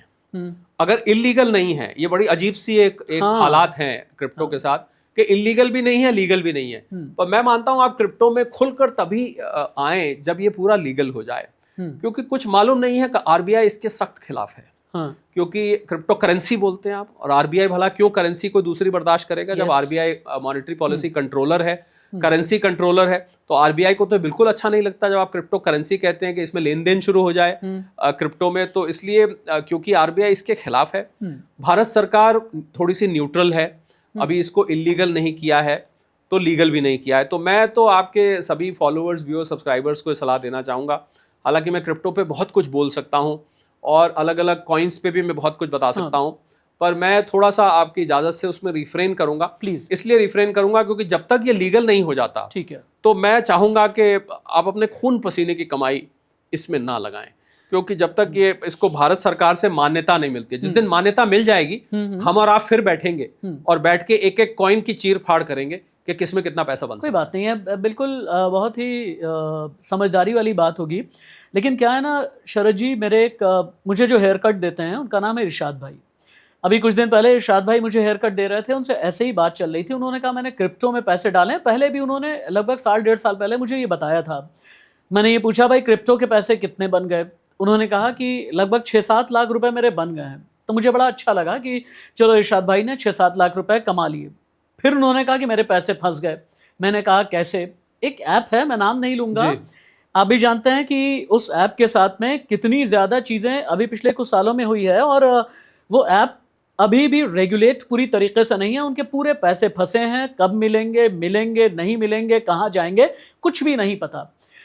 क्रिप्टो करेंसी के बारे में मुझे आपको पता है, यकीनन सरकार को भी पता है, अकाउंटेबल यानी जवाबदेह लोगों को भी पता है। फिर भी सरकार इसे रेगुलेट क्यों नहीं कर पा रही? हालांकि विल पावर सरकार दिखाने की कोशिश कर रही है, लेकिन पूरी तरह से वो रेगुलेशन क्यों नहीं हो पा रहा है? देखिए, जब मैंने रिफ्रेन करने की बात करी कि मैं इस पे ज़्यादा एडवाइस नहीं देना चाहूँगा क्योंकि ये लीगल नहीं है, तो इसीलिए कहा जो आपके हेयर ड्रेसर्स आपके साथ हुआ जी। कि अगर आप फंस जाते हैं तो आपके पास कोई लीगल रिकोर्स नहीं है, हाँ, आपके पास कोई रास्ता नहीं, मतलब आप कहीं जाके शिकायत नहीं कर सकते, कुछ नहीं कर सकते। अब आपकी जो दूसरी आपने बात करी कि क्यों नहीं गवर्नमेंट कर रही है, देखिए क्रिप्टो करेंसी ब्लॉकचेन टेक्नोलॉजी पर बेस्ड है। वेरी ट्रू जी। हाँ, ब्लॉकचेन टेक्नोलॉजी जो लोग समझते हैं कि आपको अब पूरा एक ओपन लेजर रहता है, किसने किससे लिया क्या लिया, पूरा एक लेजर बनता जाता है, ब्लॉक बनता जाता है। तो ब्लॉकचेन टेक्नोलॉजी को गवर्नमेंट यूज कर रही है, हाँ, क्रिप्टो में नहीं यूज हो रहा, पर उसके पीछे जो टेक्नोलॉजी है उसको गवर्नेंस में यूज किया जा रहा है बहुत सारी चीजों में। तो गवर्नमेंट ने, देखिए, हो सकता है फ्यूचर में इसको लीगल कर, पीछे आपको याद होगा आज से 2-3 साल पहले सुनने में आया था एक लक्ष्मी नाम का कॉइन शायद गवर्नमेंट ऑफ इंडिया ही निकाल दे, हाँ जी जी। अपना ही निकाल दे, फिर उसको अभी पीछे रख दिया गया है क्योंकि रिजर्व बैंक ऑफ इंडिया ने और भारत सरकार में कुछ बहुत ज़्यादा अभी इसके फेवर में पॉजिटिव डिस्कशन देखने को नहीं मिला। अच्छा, तो मुझे लगता है कि जब तक पूरा फ्रेमवर्क नहीं आ जाएगा सामने, वर्चुअल डिजिटल एसेट्स भारत सरकार ने मान्यता एक दी है, वीडीए जिसको बोलते हैं, टैक्सेशन के मामले में दी है, तो इस पे अभी आप इसको ऐसा समझिए कि वर्क इन प्रोग्रेस है। इस पे विचार चल रहा है, बहुत एक्टिवली नहीं चल रहा पर विचार चल रहा है। कभी अगर सरकार की सहमति बनी, सरकार को ऐसा लगा कि अब हमें इसको लाना चाहिए, पर ये मुझे यकीन है इसका नाम करेंसी नहीं होगा। अच्छा, क्योंकि करेंसी तो सिर्फ रिजर्व बैंक ऑफ इंडिया जो आपके हमारे जेब में रहती है जी, वही रहेगी। इसको करेंसी का नाम नहीं दिया जाएगा। इसको डिजिटल एसेट कहा जा सकता है, वर्चुअल डिजिटल एसेट कहा जा सकता है। आने वाला वक्त बताएगा कि इस पर कितनी तेज़ी से काम हो रहा है। मुझे लग रहा है सरकार के सामने इससे ज़्यादा अहमियत रखने वाली चीज़ें हैं जो डिस्कस करनी है। आपने जीएसटी की बात करी, जो लोगों के आम आदमी के काम की हैं, मुझे लगता है उस पर वो अपना ज़्यादा वक्त बिताना चाहते हैं बजाय क्रिप्टो जैसी चीज़ पर। क्षमा मांगते हुए मैं बोल रहा हूँ। मैं अपने प्रोग्राम के कंक्लूडिंग पार्ट में हूं, लेकिन 2 इश्यूज पर बस आपकी इजाज़त से और मैं डिस्कस करना चाहूँगा, एक टैक्सेशन और देश की इकोनॉमी। जब मैं टैक्सेशन की बात करता हूं तो एक बहुत बड़ी मुश्किल क्या है कि शरद जी ने मुझे इन्वेस्टमेंट के सभी टूल बता दिए, ये भी बता दिया कि भैया इतने % यहाँ पर इन्वेस्ट आप कर लीजिए, आपके लिए ठीक रहेगा। शरद जी ने बताया gold, equity, SIP, SWP, land, flat, crypto currency. लेकिन शरद जी से एक सवाल यह है कि मैं कोई इन्वेस्टमेंट करता हूं उसमें भी टैक्स, मैं सैलरी से कमा रहा हूं उसमें भी टैक्स, मैं छोटी सी गुमटी लगा रहा हूं उसमें भी टैक्स, सुबह उठ करके मैं टूथपेस्ट कर रहा हूं वहां पर भी टैक्स, और रात में अब जब मैं सो भी रहा हूं, अब तो लोग ये भी कहने लगे हैं कि ख्वाबों पर भी टैक्स लगना ना शुरू हो जाए, क्योंकि वैसे भी हवा पर टैक्स है, क्योंकि एयर प्यूरीफायर आप खरीदते हैं तो आप उसमें भी टैक्स दे करके ही खरीदा करते हैं। ये टैक्स के कांटे से बचने के लिए कोई, मैं एस्केप रूट तो नहीं कहूँगा, लेकिन इस कांटे से बचने के लिए कोई समझदार रास्ता है क्या? क्योंकि ऐसे चौराहे पर आपने ला करके खड़ा कर दिया है, आपने एक तरफ दिखा दिया Rashid go to gold, equity, SIP, SWP, FD, लेकिन इसी चौराहे पर खड़ा एक टैक्स है जो मुझे बढ़ने नहीं दे रहा। देखिए, बिना सरकार को डिफेंड किए, ये अर्थशास्त्री होने के नाते और एक फाइनेंस एक्सपर्ट होने के नाते, टैक्सेशन प्रणाली को अच्छे से समझने के नाते, सरकार की आमदनी यही है। हाँ। अब देखिए, 22-1 लाख करोड़ रुपए GST से आता है साल का, 20-22 लाख करोड़ इनकम टैक्स से आता है। कुल मिला के दोनों अगर जोड़ दें तो करीब 42-45 लाख रुपया कलेक्ट हो जाता है, और हमारा बजट 50 लाख करोड़ के आसपास का होता है। बाकी थोड़ी बहुत और सरकार की आमदनी होती है और जगह से। तो ये तो जो सरकारी तंत्र चलता है वो टैक्स से चलता है। और अब अगर पुराने ज़माने आप कई 100 साल पहले चले जाएं, तो जो राजा महाराजा होते थे वो भी टैक्स वसूलते थे, कर वसूलते थे, कर वसूली की जाती थी। हम तो मुझे याद है, मैं एक 5200 साल पहले की बात सुन रहा था, मथुरा में जब कंस का राज था, 5251 साल पहले, द्वापर युग, द्वापर युग की बात कर रहा हूँ। वहां पर भी मैंने ये सुना कि कंस जो है कर वसूली के लिए ब्रिज में अपने नुमाइंदों को भेजा करते थे। तो टैक्स तो सरकार का वसूल करना मुझे लगता है बहुत पहले से एक वो रहा है, परंपरा रही है, और इसी टैक्स के सहारे सरकार चलती है। आप पूछेंगे 45 लाख रुपए का इस्तेमाल कहाँ होता है, 45 लाख करोड़ जो मैंने अभी कलेक्शन की बात करी, तो जो सरकारी तंत्र चलता है इससे चलता है। जो विकास की योजनाएं हैं, नॉर्मल आपकी वेलफेयर की योजनाएं हैं सरकार चलाती है, वो सब इसी से चलता है। तो टैक्स से लीगली बचने के तरीके तो वो तो एक अलग डिस्कशन हो जाता है। इनकम टैक्स से आप कैसे बच सकते हैं, कम कर सकते हैं, बच तो नहीं सकते, कम जरूर कर सकते हैं। पर ये मैं जरूर जोड़ना चाहूंगा कि पहले जो लोग टैक्स चोरी कर लिया करते थे, चालाकी से बचा लिया करते थे, अब जब से ये सारा टेक्नोलॉजी आई है, डिजिटलाइजेशन आया है, तो वो तरीके अब ना के बराबर हो गए हैं। अच्छा। अब अगर बचा भी लेता है, मैं बिल्कुल आपको ऐसी बात बता रहा हूं जो कि शायद लोगों के काम आए, अगर किसी के मन में कोई शरारत है या आइडिया है, तो वो 1-2 साल के अंदर वो घेरे में आ जाएगा। कहीं ना कहीं सिस्टम आपको पकड़ के सामने ले आएगा कि भाई अच्छा, आपने ये टैक्स बचाया है, तो बच के निकल जाना मुश्किल है। बचा लेना अभी भी हो सकता है, पर बच के होता है ना, पतली गली से निकल गए। अब वो पतली गली अब नहीं रही है। अच्छा, तो आप बचा लेंगे कुछ टाइम, पर 2-4-6 महीने में, साल 2 साल में कहीं ना कहीं आपको वो 2 साल का नोटिस आ जाएगा, 2 साल पहले आपने ये किया था, भैया जवाब दो, ये क्या है ये। तो मुझे लग रहा है कि आप टेक्नोलॉजी के जरिए, बाकी टैक्स मुझे लगता है अगर टैक्स ये बात शायद आपके व्हाट्सएप तक भी चले जाएंगे और ईमेल तक भी जा सकते हैं। बिल्कुल। बाकी मैं इस बात से आपकी सहमत हूँ कि टैक्स सोने से लेके जागने तक हम टैक्स देते हैं, जो बहुत ही पेनफुल होता है। जब पता लगता है हमारी कमाई का 40-50% इनकम टैक्स और जीएसटी और बाकी चीज़ें, स्टैम्प ड्यूटी और ये बाकी चीज़ों पर टैक्स लगा लोगों के चला गया, तो बहुत दुख होता है कि हमने खून पसीने से कमाया, तो क्या हमने आधा सरकार के लिए कमाया। और ज़्यादा दुख होता है जब आपको लगता है कि सरकार से हमें जो फैसिलिटीज़ मिलती हैं वो उसके टक्कर में नहीं मिलती हैं। वो कहते हैं मैंने इतना टैक्स दिया पर मुझे मिल क्या रहा है, टूटी सड़कें, गुड़गांव में गड्ढे, ट्रैफिक जैम, टूटी सड़कें, ट्रैफिक जैम, और कभी कहीं बिजली की समस्या है, कभी कहीं पानी खराब आ रहा है। तो ये बात सोच के जरूर दुख होता है। पर ये मुझे लगता है कि ये तो आपको इसके लिए किसी मंत्री को अपने पॉडकास्ट में बनाइए और उनसे सीधा सवाल करिए कि मेरे टैक्स के बदले में मुझे साबुत सड़कें और 24 घंटे की बिजली और अच्छा क्लीन पानी, अच्छी क्लीन हवा और साफ सुथरा ट्रैफिक क्यों नहीं मिल रहा है। अब मेरी नज़र में पैसा वो तराजू है जिसके एक पलड़े पर आपका इन्वेस्टमेंट टूल है और दूसरे पलड़े पर है देश की इकॉनमी। चूंकि आप देश के जाने माने अर्थशास्त्री हैं और कई ऐसे सेमिनार, सिंपोजियम जिनमें सरकारी नुमाइंदगी होती है, उनके साथ आप सीधे तौर पर जुड़े रहे हैं, एक्टिव रहे हैं। एक शब्द होता है इकॉनमी में जिसे हम बोलते हैं अंग्रेजी में रेजिलियंस, यानी किसी भी मुश्किल से बचने के लिए एक तरह का एक ऐसी बुनियाद जो आपकी इकॉनमी को बचा लेती है। 2008-2009 में जब रिसेशन आया तो देश की इकॉनमी ने यह बताया कि रेजिलियंस है, हम बच गए। 2013-14-15 के आसपास जब रियल एस्टेट बबल फटा, रेजिलियंस, हम बच गए।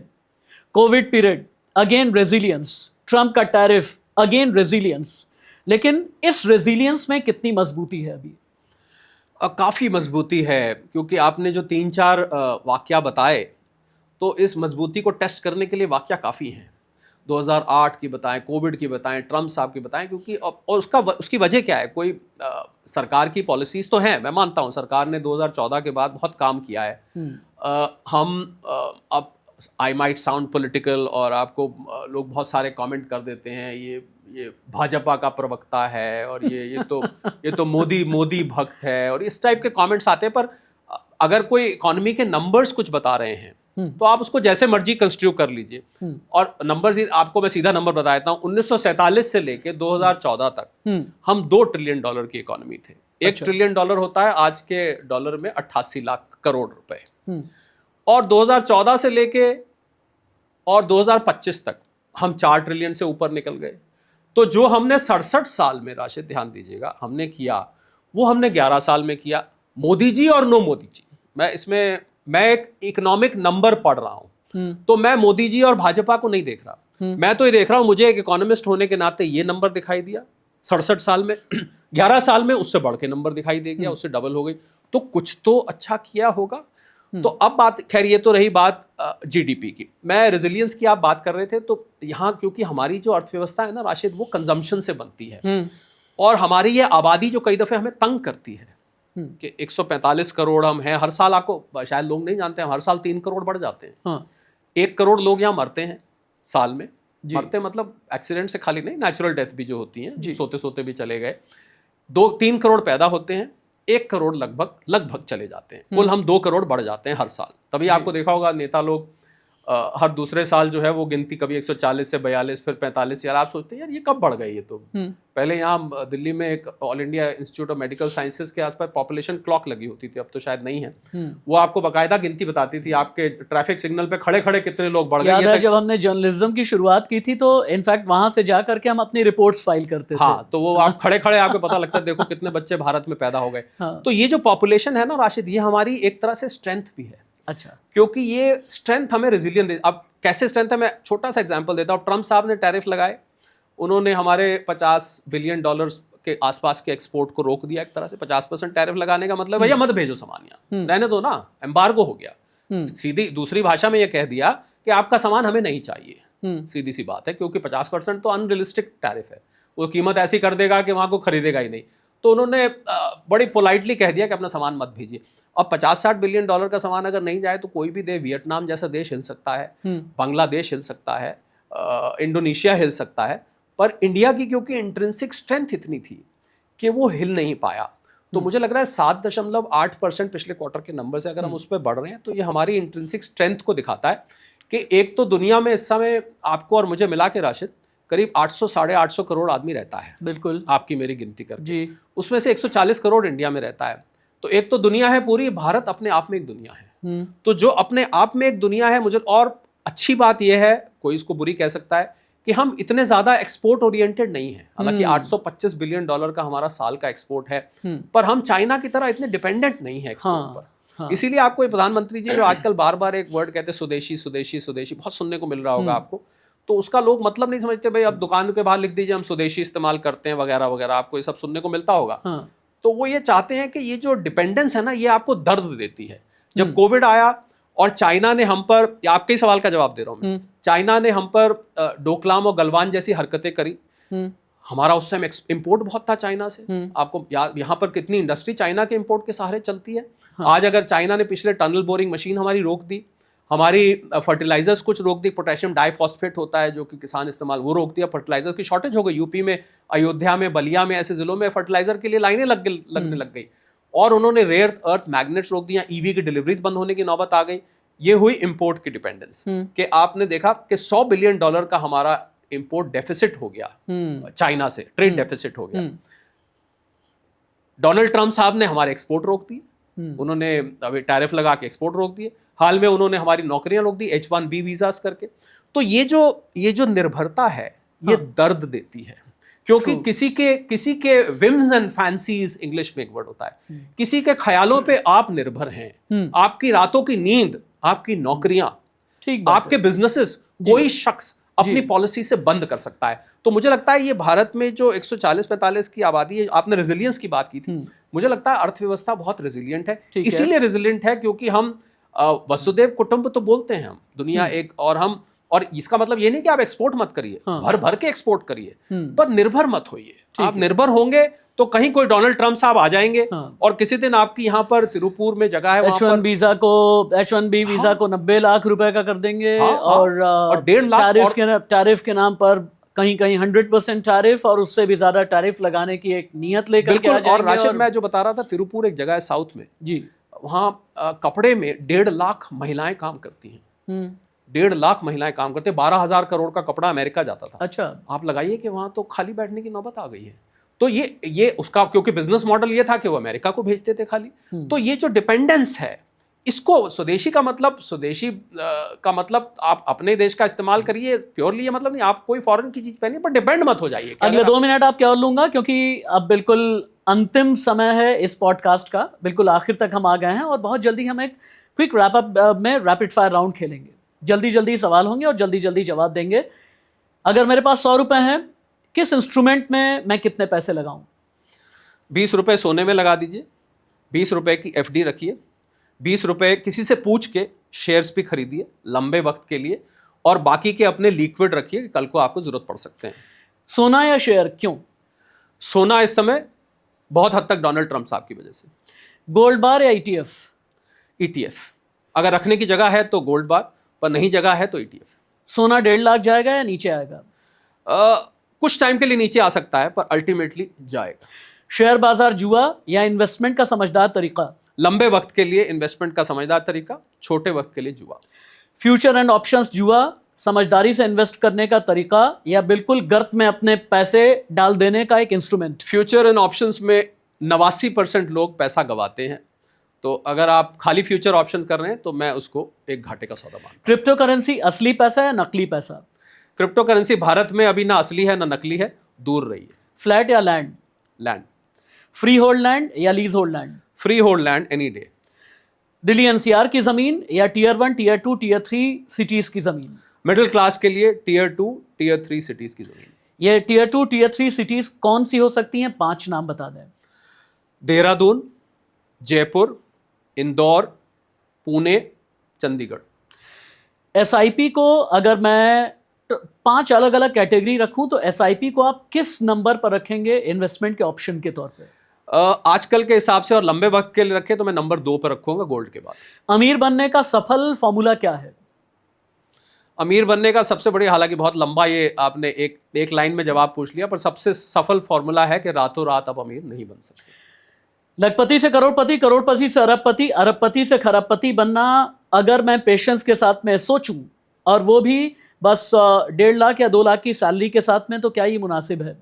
मुनासिब है, पर इसके साथ और बहुत कुछ करना पड़ेगा। अगर किसी की 1 लाख रुपए सैलरी है तो इस 1 लाख में अभी जो जीएसटी 2.0 आया है वो कितने पैसे बचा लेगा? अगर 1 लाख सैलरी है और आप मान लीजिए ग्रोसरीज पे 40,000 खर्च करते हैं तो 10% आपका कम से कम बचेगा। 4,000 रुपए के आसपास बिल्कुल बचेगा, यानी पूरे साल का मैं लगभग 48-50 हजार के आसपास। अगर आप कोई car, scooter, fridge, refrigerator, washing machine खरीद रहे हैं तो फिर आपका और पैसा भी बचेगा। आखिरी सवाल शरद जी से, आई रिपीट, मैं स्ट्रेस दे करके कह रहा हूं, आखिरी सवाल शरद जी से, पैसे कमाने की शरद ऋतु कौन सी होती है? Any time is a good time to earn money, सिर्फ आपकी स्ट्रैटेजी ठीक होनी चाहिए और आपकी विजन ठीक होनी चाहिए। थैंक यू सो मच शरद जी। खास शुक्रिया इसलिए मैं शरद जी का करना चाहूंगा क्योंकि शरद जी ने अपने बहुत ही बिजी शेड्यूल से मेरे लिए ही नहीं आप सबके लिए मौका निकाला है और वक्त निकाला है, क्योंकि आज हमारा परिवार लगभग 31,000 सब्सक्राइबर से ज़्यादा का है और ये परिवार व्यूअरशिप में 6 मिलियन व्यूअरशिप के को भी क्रॉस कर चुका है। शरद जी आपके लिए आए, बताइएगा ये प्रोग्राम, ये एपिसोड आपको कैसा लगा। और मैं फिर से अंत में भी डिस्क्लेमर दे दूं कि हमने आपको कहीं भी पैसे लगाने के लिए नहीं कहा, जुआ खेलने के लिए नहीं कहा। शेयर बाजार को जुआ ना समझें, क्रिप्टो करेंसी को जुआ ना समझें, सोने चांदी को भी जुआ आपको नहीं समझना है। पैसे बनाएं, पैसे कमाएं। Sir thank you so much, my pleasure, thank you. अपना ख्याल रखें और राष्ट्रवादी राशिद को इजाजत दें इस उम्मीद के साथ कि आपका आने वाला कल आज से यकीनन बेहतर होगा। नमस्ते।